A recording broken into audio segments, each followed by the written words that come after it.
ഇന്നത്തെ എപ്പിസോഡിലേക്ക് സ്നേഹവും ബഹുമാനവും നിറഞ്ഞ എല്ലാ പ്രേക്ഷകർക്കും സ്വാഗതം. ഇന്ന് നമ്മുടെ സമൂഹത്തെ കാർന്നു തിന്ന് നമ്മുടെ ചെറുപ്പക്കാരെ നശിപ്പിക്കുന്ന ഒരു വൻ വിപത്താണ് ഡ്രഗ് ഉപയോഗം. ഇതിൽ നിന്ന് ഒരു മോചനം വേണ്ടേ? ഡ്രഗ്സ് പ്രശ്നമായാൽ അതിൽ നിന്ന് എങ്ങനെ മോചിപ്പിക്കാം? അതിനെക്കുറിച്ചൊക്കെ ഒന്ന് രണ്ട് കാര്യങ്ങൾ ചർച്ച ചെയ്താലോ.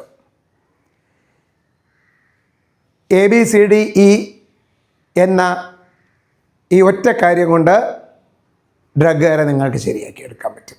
ഡ്രഗിൽ നിന്ന് നമ്മുടെ കുട്ടികളെ മോചിപ്പിക്കേണ്ടത് അത്യാവശ്യമാണ്. അതിനുള്ള ചില പോയിൻ്റുകളാണ് ഞാൻ പറയുന്നത്. ഇതിൽ പറയുന്ന ഓരോന്നിനും എനിക്ക് എൻ്റെ ഒരു പൂർവ്വ വിദ്യാർത്ഥിയായ ഡോക്ടർ ക്രിസ് വേണുഗോപാലിനോട് നന്ദിയും കടപ്പാടുമുണ്ട്. ഡോക്ടർ ക്രിസിൽ നിന്നാണ് ഇതിലെ പ്രധാന ആശയങ്ങൾ ഞാൻ പഠിച്ച് മനസ്സിലാക്കിയത്. ABCDE എന്ന് പറഞ്ഞു. ശരിക്കും AABBCCDDEE ആണ്. ഒന്നാമത്തെ അവയർനെസ്. എല്ലാ കുട്ടികൾക്കും ഡ്രഗിനെ കുറിച്ചുള്ള ഒരു അവയർനെസ് നിങ്ങൾ നൽകണം. ഡ്രഗ്സ് കഴിച്ചാൽ ആദ്യകാലങ്ങളിൽ സന്തോഷവും ആഹ്ലാദവും ഒരുപാടുണ്ടാവുമെന്നും എന്നാൽ കാലക്രമേണ അതവരെ നിത്യരോഗികളായി മാറ്റി ഞരമ്പുകളെയൊക്കെ തളർത്തി ഒന്നിനും കൊള്ളാത്ത ഒരു യൂസ്ലെസ് പ്രോഡക്റ്റായിട്ട് മാറും എന്നുള്ള ഒരു നല്ല ബോധവൽക്കരണം. അതാണ് ആദ്യത്തെ അവയർനെസ്. അത് എന്താണ് ഡ്രഗ്, അതിലെന്തടങ്ങിയിട്ടുണ്ട്, അത് കഴിക്കുമ്പോൾ ആദ്യം കിട്ടുന്ന ഗുണമെന്ത്, പിന്നീട് അതുകൊണ്ടുണ്ടാകുന്ന ദോഷം, അത് വൻ ദോഷങ്ങളാണ്, വൻ വിപത്തുകളാണ്, സ്വയം നശിക്കലാണ്, അത് പിന്നീട് തിരിച്ചു വരാനാകാത്ത വിധം ഒരു വൻ നാശത്തിലേക്കുള്ള പോക്കാണ് എന്ന് കുട്ടികൾക്ക് എന്തെങ്കിലും നിങ്ങൾ അവയർനെസ് കൊടുത്തിരിക്കണം. രണ്ടാമത്തെ ആറ്റിറ്റ്യൂഡ്. എല്ലാത്തിലും നമ്മുടെ ആറ്റിറ്റ്യൂഡാണ് പ്രധാനം. രണ്ടു തരം ആറ്റിറ്റ്യൂഡുണ്ട്: പോസിറ്റീവ് ആറ്റിറ്റ്യൂഡ്, നെഗറ്റീവ് ആറ്റിറ്റ്യൂഡ്. ഞാനിപ്പോൾ ഒരു മലയാളം സെൻറ്റൻസ് പകുതി പറയാം. ഞാൻ പകുതി പറഞ്ഞ് നിർത്തുമ്പോൾ നിങ്ങൾ മനസ്സിലെങ്കിലും അതിൻ്റെ അടുത്ത പകുതി നിങ്ങൾ പറയണം. അതിനുശേഷം ഞാൻ എൻ്റെ മനസ്സിലുള്ള അടുത്ത പകുതി പറയാം. ഒന്ന് പറഞ്ഞു നോക്കൂ. ഞാൻ അറിയുന്നില്ല, എന്നാലും നിങ്ങൾക്കറിയാമല്ലോ. ഞാനൊരു സെൻറ്റൻസ് പറയുകയാണ്, അതിൻ്റെ പകുതി നിർത്തി ഉടനെ ഒട്ടും ആലോചിക്കാതെ അടുത്ത പകുതി പറയണം. റെഡിയാണല്ലോ? നീ ഒരു കാലത്തും ഇപ്പം നിങ്ങളുടെ മനസ്സിൽ എന്തൊക്കെ വന്നു? ഇത് നമുക്ക് രണ്ട് രീതിയിൽ പറയാം. ഒന്ന്, നമുക്ക് പെട്ടെന്ന് വരുന്നത് എന്തായിരിക്കും? നന്നാവൂല്ല, നീ ഒരു കാലത്തും നന്നാവൂല്ല. അത് നെഗറ്റീവ് ആറ്റിറ്റ്യൂഡിന് മകുടോദാഹരണമാണ്. എന്നാ പറയുന്നു? നീ ഒരു കാലത്തും തോക്കൂല. ഞാൻ ഒരാളോട് പറയാണ്, നീ ഒരു കാലത്തും തോക്കൂല, നീ ജയിക്കാനായി ജനിച്ചവരാണ്. അത് സിനിമാ പാട്ട് തന്നെയുണ്ട്, ജയിക്കാനായി ജനിച്ചവൻ ഞാൻ. ആ വരികളൊന്ന് ഓർക്കുക. അപ്പോൾ എപ്പോഴും നമ്മൾ പോസിറ്റീവ് ആറ്റിറ്റ്യൂഡുള്ളവരായിരിക്കണം. മറ്റുള്ളവരോട് നല്ലതേ പറയാവൂ, നല്ലതേ ചെയ്യാവൂ, നല്ലതേ ചിന്തിക്കാവൂ, നല്ലതേ ചിന്തിപ്പിക്കാവൂ, നല്ലതേ പ്രവർത്തിപ്പിക്കാവൂ. അതാണ് പോസിറ്റീവ് ആറ്റിറ്റ്യൂഡ്. പഠിക്കുന്ന കുട്ടികൾ, നിങ്ങളുടെ മക്കളോട് നിങ്ങൾ എപ്പോഴും പോസിറ്റീവായിട്ടേ സംസാരിക്കാവൂ. നെഗറ്റീവായിട്ട് ഒരു വാക്കുപോലും വരരുത്. ഉദാഹരണത്തിന്, പഠിക്കാത്ത ഉഴപ്പുന്ന കുട്ടിയാണ് നിങ്ങളുടെ കുട്ടിയെങ്കിൽ നീ പഠിച്ചില്ലെങ്കിൽ തൊലഞ്ഞു പോവും എന്ന് പറഞ്ഞാൽ തീർച്ചയായിട്ടും അവൻ തൊലഞ്ഞു പോയിരിക്കും. ഒരു ഭിക്ഷക്കാരനെ കാണിച്ചുകൊണ്ട് നീ പഠിച്ചില്ലെങ്കിൽ നാളെ നീയും ഇതുപോലെ ഭിക്ഷക്കാരനാവും എന്ന് പറഞ്ഞാൽ ഒരു സംശയം വേണ്ട, നിങ്ങളുടെ കുഞ്ഞ് ഭിക്ഷക്കാരൻ തന്നെയാവും. പകരം എന്താ പറയേണ്ടത്? മക്കളെ, നീ പഠിച്ചാൽ നിനക്ക് വലിയ ആളാകാൻ കഴിയും. അവൻ വലിയ ആളാവും. അല്ലെങ്കിൽ ഒരു ഭിക്ഷക്കാരനെ കാണുമ്പോൾ ഇങ്ങനെ പറഞ്ഞു നോക്കൂ, നീ പഠിച്ച് വലുതായി വലിയ ആളായി നല്ലവണ്ണം പഠിച്ചാൽ വലിയ ആളായി ഇതുപോലെ ആയിരക്കണക്കിന് ആൾക്കാർക്ക് ഭിക്ഷ നൽകാൻ നിനക്ക് കഴിയും. മറ്റായിരക്കണക്കിന് ആൾക്കാർക്ക് അന്നം നൽകാൻ നിനക്ക് കഴിയും. അവൻ ഒരു അന്നദാതാവായിട്ട് മാറും. എന്താവും എന്ന് നിങ്ങളെ മക്കളോട് പറഞ്ഞു, അവൻ അതായിപ്പോവും. അതാ കുട്ടിയുടെ അല്ലല്ലോ കുഴപ്പം, നിങ്ങൾ പറഞ്ഞതിൻ്റെ അല്ലേ. അപ്പോൾ കുട്ടികളടുത്ത് നെഗറ്റീവായിട്ട് ഒരു കാര്യവും സംസാരിക്കരുത്, പോസിറ്റീവായിട്ട് മാത്രം സംസാരിക്കുക. ഒരു ഉദാഹരണം പറഞ്ഞാൽ, നമ്മൾ വീട്ടിൽ പത്രം വായിച്ചുകൊണ്ടിരിക്കുമ്പോൾ പെട്ടെന്ന് ബാക്കിൽ മേശയിൽ ഒരു ഫോൺ ബെല്ലടിച്ചാൽ നമ്മൾ ഓടി പോകുമ്പോൾ വഴിയിലൊരു കുപ്പി ഗ്ലാസ് ഉണ്ടെങ്കിൽ തട്ടിയിട്ട് പൊട്ടിക്കും. നമ്മൾ ആദ്യം എന്താ ചോദിക്കുന്നത്? ആരുടെ ഇതിവിടെ കൊണ്ടുവച്ചത്? ശരിക്കും ഒന്ന് ആലോചിച്ച് നോക്കൂ. ഞാൻ അതുവഴി പോയപ്പോൾ ഞാൻ നോക്കി നടന്നിരുന്നെങ്കിൽ ഞാൻ തട്ടിയിട്ട് പൊട്ടിക്കുമായിരുന്നു. അപ്പം ഞാനാണോ ഗ്ലാസ് അവിടെ കൊണ്ടുവച്ച ആരാ കുറ്റവാളി? ഞാൻ നോക്കാതെ അശ്രദ്ധമായിട്ട് പെരുമാറിയതിൻ്റെ കുറ്റം വേറൊരാളുടെ തലയിൽ കൊണ്ടുവയ്ക്കുക. അതുപോലെ എൻ്റെ കയ്യിൽ നിന്ന് ഒരു ഗ്ലാസ് വീണ് പൊട്ടുമ്പോൾ അയ്യോ ഉടഞ്ഞു, മോൻ്റെ കയ്യിൽ നിന്ന് ഒരു ഗ്ലാസ് വീഴുന്ന പൊട്ടുമ്പോൾ ഉടച്ചു. ഒരക്ഷരമേ നിങ്ങൾ മാറ്റിയുള്ളൂ, പക്ഷേ ആറ്റിറ്റ്യൂഡ് എന്തുമാത്രം മാറി. ആ കുട്ടി എന്ത് ഫ്രസ്ട്രേറ്റ് ആവുമെന്ന് ആലോചിച്ചു. അപ്പോൾ ആറ്റിറ്റ്യൂഡ്, അതാണ് രണ്ടാമത്തെ. അടുത്തത് ബി. ഒന്നാമത്തെ ബി, ബേസിസ്. നിങ്ങളുടെ മക്കളെ വഴിതെറ്റിക്കുന്ന സാധനങ്ങൾ എന്തൊക്കെയാണെന്ന് പറഞ്ഞ് മനസ്സിലാക്കിക്കണം. അതിലൊരു മടിയും വിചാരിക്കരുത്. ബേസിസ് എന്ന് പറയുമ്പോൾ മദ്യം, കഞ്ചാവ്, മെത്ത്, MDMA തുടങ്ങി ലഹരിയിൽ ഒരുപാട് സാധനങ്ങളുണ്ട്. എല്ലാ പേരുകളും പറഞ്ഞു തരാൻ എനിക്കറിയില്ല. ഇത്തരം സാധനങ്ങൾ ആണ് നിങ്ങളുടെ നാശത്തിൻ്റെ ബേസിസ് എന്ന് പറഞ്ഞ് മനസ്സിലാക്കി അതിലോട് ഒരിക്കലും അടുക്കരുത് എന്ന് പറഞ്ഞ് മനസ്സിലാക്കിക്കണം. ഇത് അവയർനെസ്സിൻ്റെ ഒരു ഭാഗം കൂടിയാണ്. എയുടെ ഭാഗമാണ് ഈ ബി. അടുത്തത് വേണ്ടത് ബി, രണ്ടാമത്തെ ബി, ബോണ്ട്. നിങ്ങളും മക്കളും തമ്മിൽ ഒരു ശക്തമായ ബോണ്ട്, ഒരു നല്ല ഉജ്ജ്വലമായ ഒരു സ്നേഹബന്ധം ഉണ്ടാക്കണം. നിങ്ങൾ രക്ഷകർത്താക്കൾ കുട്ടികൾക്കൊരു റോൾ മോഡലാകണം. നിങ്ങൾ ആദ്യം നല്ലത് മാത്രം പ്രവർത്തിച്ച് നല്ലത് മാത്രം ചെയ്ത് നല്ലത് മാത്രം പറഞ്ഞ് കുട്ടികൾക്കൊരു റോൾ മോഡലായാൽ കുട്ടികൾ അത് തന്നെ ചെയ്യും. ഉദാഹരണത്തിന് വൈകുന്നേരം TV നിങ്ങൾ വെച്ച് നിങ്ങൾ TV കണ്ടുകൊണ്ടിരുന്നിട്ട് മോനെ പോയിരുന്ന പഠിയട എന്ന് പറഞ്ഞാൽ അവൻ പഠിക്കില്ല. അപ്പം ആദ്യം നിങ്ങളും TV ആണെന്ന് ഉപേക്ഷിച്ച് നിങ്ങൾ ബുക്കുകളൊക്കെ എടുത്ത് വെച്ച് വായിച്ചുകൊണ്ടിരുന്ന് നോക്കൂ. ഒരു 20 ദിവസം അങ്ങനെ ചെയ്യും. 22ാമത്തെ ദിവസം ആരും പറയാതെ കുട്ടി സ്വയം പോയിരുന്ന് പഠിച്ചോളും, പഠിക്കാൻ പറയേണ്ടി വരില്ല. പക്ഷേ നിങ്ങളുടെ കുട്ടികൾ തമ്മിൽ അത്ര ഊഷ്മളമായ ഒരു സ്നേഹബന്ധം ഉണ്ടാവണം. ഒരു ദിവസം രാത്രിയെങ്കിലും ഒരുമിച്ചിരുന്ന് ഭക്ഷണം കഴിക്കൂ. ആ ഭക്ഷണം കഴിക്കുമ്പോൾ മൊബൈലും TV ഒക്കെ ഓഫ് ചെയ്ത് വെക്കണം. എന്നിട്ട് നിങ്ങൾ തമ്മിൽ വീട്ടുകാര്യങ്ങളും നാട്ടുകാര്യങ്ങളൊക്കെ തമ്മിൽ സംസാരിക്കണം. അതുപോലെ ദിവസവും നിങ്ങളുടെ കുട്ടി സ്കൂളിൽ പോയിട്ടൊക്കെ തിരിച്ചു വന്നു കഴിഞ്ഞാൽ അന്ന് എന്തൊക്കെ കണ്ടു, എന്തൊക്കെ കേട്ടു, എന്തൊക്കെ സംഭവിച്ചു, എന്തൊക്കെ ചെയ്തു, ആരെയൊക്കെ പരിചയപ്പെട്ടു, അവരെന്ത് നൽകി, അവർക്കെന്ത് നൽകി, ഇതെല്ലാം സംസാരിക്കണം. ഒരുപക്ഷെ ഒരേ കാര്യം കുട്ടി എന്നും പറഞ്ഞ് നിങ്ങൾക്ക് ബോറടിക്കും. അത് ക്ഷമിച്ചേ പറ്റൂ. കുട്ടികളായിട്ട് നിരന്തരം ഇൻട്രാക്ട് ചെയ്യുന്ന ഉജ്ജ്വലമായ ഒരു ബോണ്ട് നിങ്ങൾ സ്ഥാപിക്കും. ഒരു കാര്യം മനസ്സിലാക്കൂ, ഇപ്പം ഞാനൊക്കെ പഠിച്ചിരുന്ന കാലത്ത് അധ്യാപകരെ പേടിയുണ്ടായിരുന്നു, അവരെ പേടിച്ച് പഠിച്ചു. ഇന്ന് ഏതെങ്കിലും കുട്ടികൾക്ക് അധ്യാപകരെ പേടിയുണ്ടോ? രക്ഷാകർത്താവിനെ പേടിയുണ്ടോ?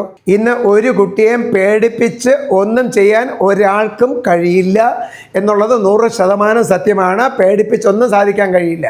പകരം നിങ്ങൾ ആ കുട്ടികളുമായിട്ട് ഊഷ്മളമായ ഒരു ബന്ധം സ്ഥാപിച്ച് സ്നേഹിച്ച് കീഴടക്കൂ. അങ്ങനെ നിങ്ങൾ അവർക്കൊരു മോഡലായിട്ട് മാറും. അതാണ് രണ്ടാമത്തെ ബി. 3 സി. അത് സിയിൽ ഒന്നാമത്തെ സി, ചേഞ്ച്. ഇപ്പോൾ കുട്ടികൾ മാറ്റങ്ങൾക്ക് വിധേയമായി കൊണ്ടിരിക്കുന്ന സമയമായിരിക്കും. ശാരീരികമായുള്ള മാറ്റം, മാനസികമായിട്ടുള്ള മാറ്റങ്ങൾ, ഒരുപാട് മാറ്റങ്ങൾ അവർക്കുണ്ട്. അതുകൊണ്ട് തന്നെ കുട്ടികൾ അറിയാതെ അവരിലെ മാറ്റങ്ങൾ, ആ ചേഞ്ചുകൾ നിങ്ങൾ നിരന്തരം നിരീക്ഷിക്കണം. പെട്ടെന്ന് നിങ്ങളുടെ കുട്ടി ഒരു നിശബ്ദയോ ആയിട്ട് മാറുന്നുണ്ടോ? ആരോടും സംസാരിക്കാതെ ഒറ്റപ്പെട്ടിരിക്കാൻ ആഗ്രഹിക്കുന്നുണ്ടോ? അവരുടെ സ്വഭാവത്തിൽ എന്തെങ്കിലും മാറ്റം വരുന്നുണ്ടോ? ഏകനാവുന്നുണ്ടോ? മൗനിയാവുന്നുണ്ടോ? മറ്റുള്ളവരത്ത് അടുക്കാതിരിക്കുന്നുണ്ടോ?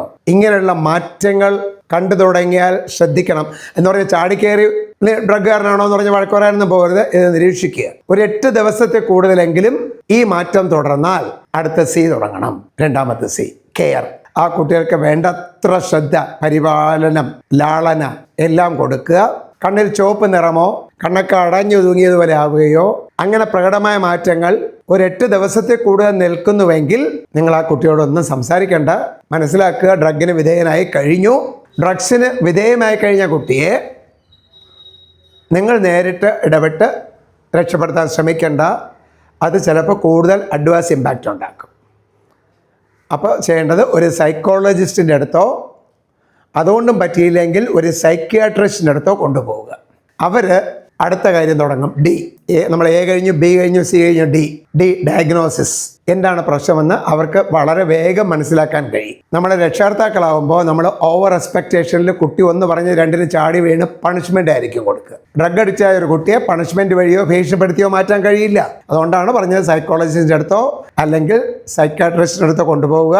അവർ ഡയഗ്നോസിസ് നടത്തും, വേണ്ട റെമഡി അവർ കൊടുക്കും. അടുത്ത ഡി അവർ നൽകും, ഡി അഡിക്ഷൻ. ഡ്രഗ്സിൽ നിന്ന് രക്ഷപ്പെടാനുള്ള ഡി അഡിക്ഷൻ ചികിത്സകൾ. അത് അവർ എക്സ്പീരിയൻസ്ഡ് ആണ്, അവർക്കറിയാം എന്ത് വേണം എന്ത് വേണ്ട എന്ന് അവർ കാര്യമായിട്ട് ചെയ്തോളും. കുട്ടികളിൽ ഡിപ്രഷൻ വരാതെ സൂക്ഷിക്കുക. കുട്ടികളിൽ ആങ്സൈറ്റി കണ്ടു കഴിഞ്ഞാൽ തന്നെ ശ്രദ്ധിക്കണം. കാരണം അമിതമായ ആങ്സൈറ്റി ഡിപ്രഷനിലെത്തിക്കും. ഡിപ്രഷൻ എത്തിയാൽ ഏറ്റവും വലിയ ദോഷം, ഡിപ്രഷൻ എത്തുന്ന കുട്ടികൾക്ക് ആത്മഹത്യക്കുള്ള ചിന്ത വളരെ കൂടിക്കൂടി വരും. പെട്ടെന്ന് ഡിപ്രഷൻ വന്നാൽ ആത്മഹത്യക്കുള്ള ചിന്ത വളരെ ശക്തമായിട്ട് വരും. അതുകൊണ്ട് ഡിപ്രഷനൊക്കെ വന്നു കഴിഞ്ഞാൽ തീർച്ചയായിട്ടും ഒരു സൈക്കോളജിസ്റ്റിൻ്റെ അടുത്തോ സൈക്യാട്രിസ്റ്റിൻ്റെ അടുത്തോ കൊണ്ടുപോകണം.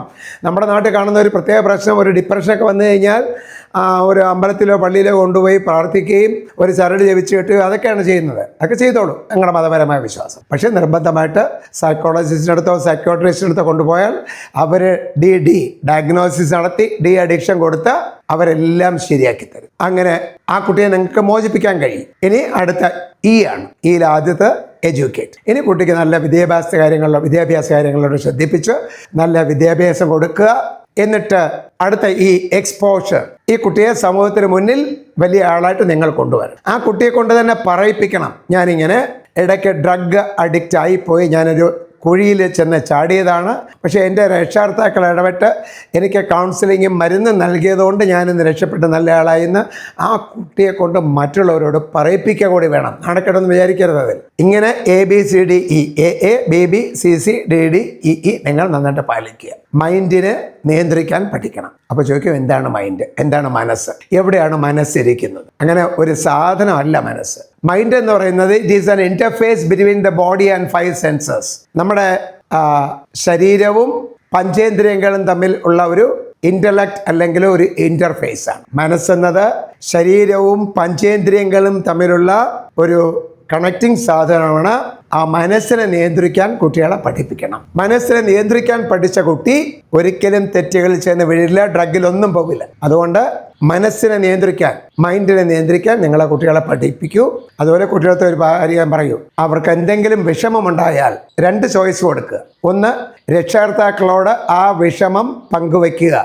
ഞാൻ നേരത്തെ പറഞ്ഞ ബോണ്ട്, രക്ഷകർത്താവും കുട്ടിയും തമ്മിൽ നല്ലൊരു ബോണ്ട് ഉണ്ടെങ്കിൽ അവർ ആ വിഷമം പറയും.